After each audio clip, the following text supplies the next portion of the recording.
Pemirsa, dalam masa verifikasi partai politik, ada sejumlah warga di Kota Pariaman melapor ke Bawaslu dan KPU setempat, namanya dicatat sebagai pengurus partai politik di daerah tersebut.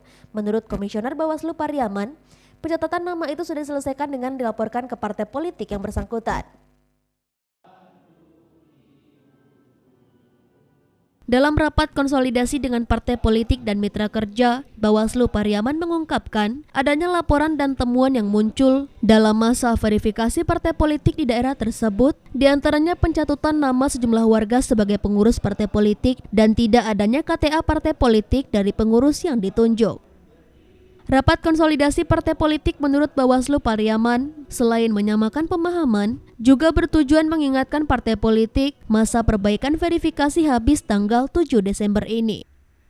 Untuk di Kota Pariaman imbuhnya, masih ada 7 partai politik lagi masa perbaikan kepengurusan.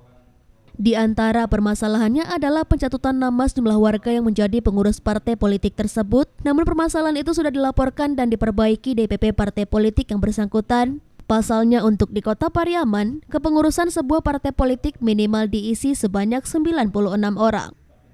Pada tanggal 14 Desember nanti, sesuai jadwal sudah dilakukan penetapan partai politik peserta pemilu 2024 oleh KPU Pusat.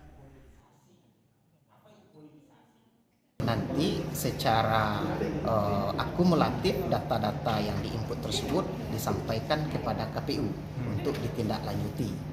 Nah, KPU sendiri juga melakukan hal yang sama dan beberapa masyarakat sudah menyampaikan laporannya kepada KPU bahwa namanya dicatut dan oleh KPU pun sudah ditindaklanjuti pula secara berjenjang. Nah, sebagian besar itu sudah ditindaklanjuti oleh KPU dan partai politik di tingkat pusat dengan menghapus namanya.